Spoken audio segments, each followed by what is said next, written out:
बिस्मिल्लाहिर्रहमानिर्रहीम।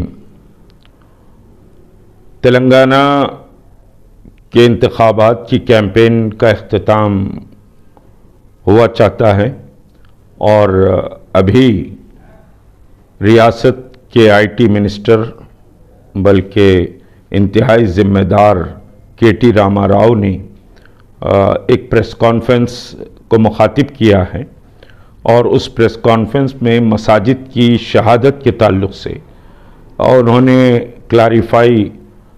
क्लैरिफिकेशंस दिए हैं कि शामिरपेट की मस्जिद, शमशाबाद की मस्जिद, अंबरपेट की मस्जिद, फिर सेक्रेटेरिएट मसाजिद, ये फिर जल्ललगोड़े की मस्जिद, मस्जिद नूरी का सामने का हिस्सा जो टूटा था वो, और फिर 12% रिजर्वेशन, ये समझिए कि क्लैरिफिकेशन दिया है।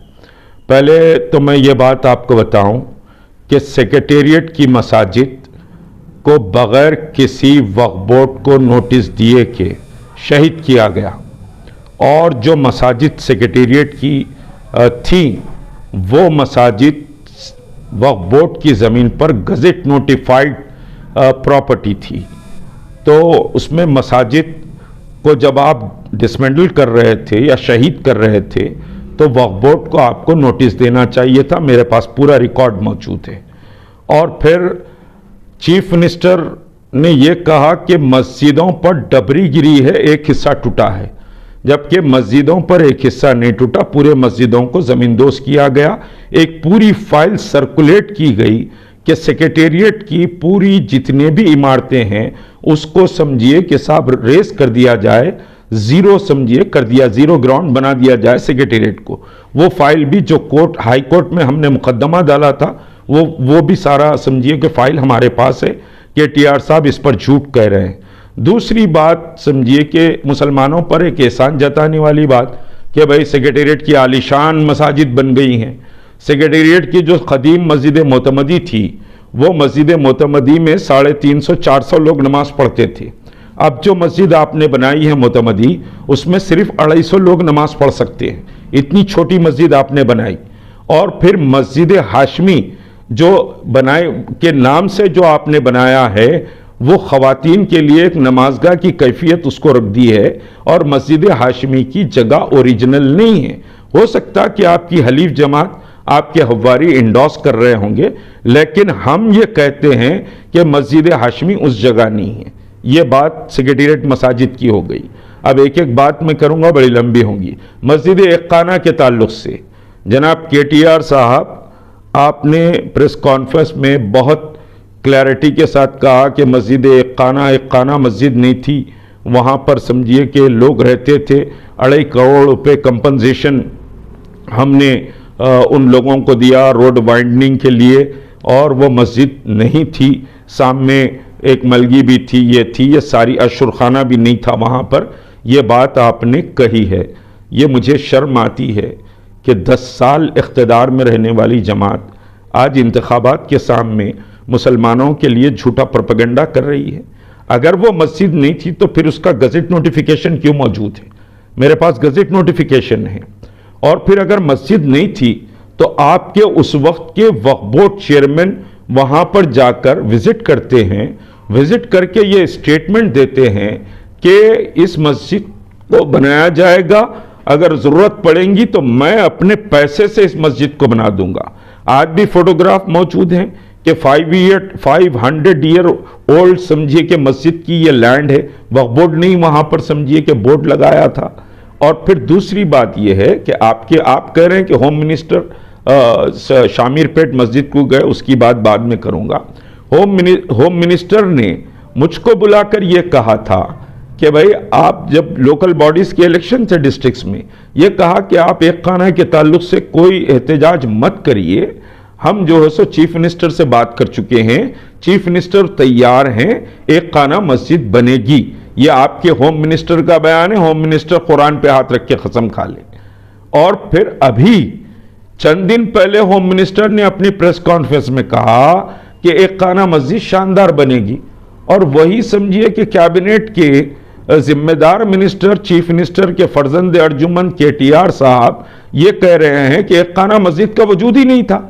तो फिर अगर एक खाना मस्जिद का वजूद नहीं था तो वक्फ बोर्ड का लेटर मौजूद है। वक्फ बोर्ड का टाउन प्लानिंग को वक्फ बोर्ड ने लेटर लिखा था कि कंपनसेशन प्राइवेट पार्टी को ना दिया जाए, यह वक्फ लैंड है, हमको कंपनसेशन दिया जाए। मुसलमानों को झूठ बोल रहे हैं। 10 साल मुसलमानों को झूठ बोला इस गवर्नमेंट ने। अब फिर उसके बाद आ जाइए शामिर पेट की मस्जिद पे। आप कह रहे हैं कि शामिर पेट की मस्जिद और एक सहारा ले रहे हैं कि साबिर अली कमिश्नर था। साबिर अली रहने दीजिए, महमूद अली रहने दीजिए, जान अली रहने दीजिए, शान अली रहने दीजिए। सवाल कौन कमिश्नर था वो नहीं है। सवाल यह है कि शमशाबाद की मस्जिद आप घर के लाइट बंद करके अतराफ व अकनाफ के पूरा अंधेरा करके पुलिस फोर्स को डालकर मुसलमानों के घर बाहर से बंद करके उस मस्जिद को शहीद किए। और झूठ कहा जा रहा है कि होम मिनिस्टर वहां विजिट करे। होम मिनिस्टर कौन सी मस्जिद की शहादत पे विजिट करे? आपकी पार्टी के मुसलमानों को ना हया है ना शर्म है। सेक्रेटेरिएट मस्जिद को वक्फ बोर्ड का चेयरमैन विजिट नहीं करा, होम मिनिस्टर विजिट नहीं करा, शामिर पेट को विजिट नहीं करा, शमशाबाद को विजिट नहीं करा। और एक खाने को समझिए कि साहब आए, आपका चेयरमैन आया और वक्फ बोर्ड के सीईओज आए, सब आकर कहे कि हम मस्जिद बना देंगे। आप डिनाई कर रहे हैं उस मस्जिद को, एक खाना मस्जिद को। और शामिर पेट की मस्जिद महमूद अली कब विजिट करे, जरा रिकॉर्ड बता दीजिए, वरना मैं रिकॉर्ड बताता हूं। मस्जिद की शहादत के रोज कितने लोग गए, फिर दूसरे दिन एक बड़ा प्रोटेस्ट, समझिए कि वहां रैली निकली। वो प्रोटेस्ट रैली में समझिए खुद मैं भी था और वो वायलेंट हो रहा था, मैंने उसको रोका, उस प्रोटेस्ट रैली को पुलिस के साथ हमने कोऑपरेट किया। ये सारी चीजें हुई। रात की तारीकी में लाइट बंद करके मस्जिद गिराई गई आपकी हुकूमत में। आप कह रहे हैं कि साबिर अली है, कोर्ट का ऑर्डर था, ये था वो था, गिरा दिए। तो साबिर अली का सहारा क्यों ले रहे हैं? कोई मुसलमान है तो आप बोलेंगे कि मस्जिद गिरा दिया उन्हें, हम क्या करेंगे? हुकूमत आपकी, आपसे सवाल किया जाएगा। शामिर पेट की मस्जिद भी समझिए कि लैंड ग्रैबर्स गिरा है, वो बात समझिए कि बिल्कुल सही है। अब आ जाइए 12% रिजर्वेशन पे। आपकी हुकूमत क्या कारनामे करी उस पर मैं ये वीडियो में बात नहीं करूंगा। 12% रिजर्वेशन आपने वादा किया 4 महीने में रिजर्वेशन देंगे। जब फर्स्ट टर्म कंप्लीट होने आ रहा था तो आपने असेंबली में रेजोल्यूशन किया, बिल्कुल एक्सेप्ट कि आपने रेजोल्यूशन किया सेंट्रल गवर्नमेंट। क्या मोदी गवर्नमेंट मुसलमानों को रिजर्वेशन दे सकती थी? मोदी गवर्नमेंट मुसलमानों के नाम पर या मुसलमानों में जो समझिए कि गरीब पेशावर हैं, जो 4% रिजर्वेशन रिलीजन के नाम पर नहीं आया, पेशे के नाम पर मुसलमानों के मुख्तलिफ समझिए कि पेशे में काम करने वाले क्लासिफिकेशन किया गया। उसमें सैयद को नहीं दिया गया, मुगल को नहीं दिया गया, पठान को नहीं दिया गया, शिया को नहीं दिया गया रिजर्वेशन। और दूसरे शेख को और दूसरे काम करने वाले जैसे कुरैशी हैं, कारपेंटर हैं, पत्थर फोड़ने वाले हैं, ये समझिए कि काम करने वाले जो लोग हैं उनको रिजर्वेशन 4% दिया गया। I agree. हम रिलीजियस के नाम पे रिजर्वेशन मांग भी नहीं रहे, उसका कोई प्रोविजन नहीं है रिलीजन के नाम पे रिजर्वेशन का। हम तो समझिए कि साहब कास्ट के क्लैरिफिकेशन समझिए क्लासिफिकेशन किया जाए, उस बुनियाद पर रिजर्वेशन दें। ठीक है, 12% आप भी जाए। कितने बार पार्लियामेंट में आवाज उठाए कि हम रेजोल्यूशन करके आए और ये रिजर्वेशन 12% मुसलमानों के लिए है, उनको देना है। मुख्तलिफ समझिए कि सुधीर कमीशन की रिपोर्ट की रोशनी में कितने बार पार्लियामेंट में सवाल उठाया गया, कितना एहतिजाज किया गया, कितने क्वेश्चंस किए गए। एक क्वेश्चन भी नहीं किया गया 12% रिजर्वेशन पे। आप कह रहे हैं कि हम तो भिजा दिए, नहीं मिला, हम क्या करना? ये कोई बात हुई? हुकूमत चला रहे थे या मजाक कर रहे थे आप? धोखा दिया आपने मुसलमानों को। अच्छा ठीक है, आपकी नीयत अगर साफ थी आपकी हुकूमत की, 12% रिजर्वेशन सेंट्रल गवर्नमेंट से नहीं हुआ, थोड़ी देर के लिए मान लेता हूं मैं, लेकिन आपने हाउसिंग इस स्कीम में क्या 10% एटलीस्ट मुसलमानों को दिया है? क्या जो समझिए कि फाइनेंशियल असिस्टेंस है छोटे वेंडर्स के लिए या छोटे व्यापारियों के लिए, क्या वो आपने दिया है? या फिर आप एडमिशंस में ये कह सकते थे कि भाई 10% तो मुसलमानों को दिया जाए? ऐसा हुआ है दूसरी हुकूमतों में रिजर्वेशन नहीं था लेकिन कोटे फिक्स किए गए। कहां आपने इंसाफ किया? अरे ना आपके असेंबली में मुसलमानों के साथ इंसाफ किया एक मुसलमान आपके पास समझिए कि आपने, आपके वालिद साहब चीफ मिनिस्टर ने कहा कि मुसलमान जीत नहीं सकता। कितने शर्म की बात थी। जिताना आपकी जिम्मेदारी है। आप 88 एमएलए जिताते हैं लेकिन मुसलमान नहीं जीत सकता। एक मुसलमान को आप समझिए टिकट देते हैं, वो जीत कर आता है। आपके वाली साहब ने कहा कि मुसलमान जीत नहीं सकता, हम काउंसिल में देंगे। एक महमूद अली काउंसिल में इस वक्त। कितने राज्यसभा के मुसलमानों को आपने दिया? एक मुस्लिम रिप्रेजेंटेशन है पार्लियामेंट में लास्ट 10 ईयर से टीआरएस की तरफ से।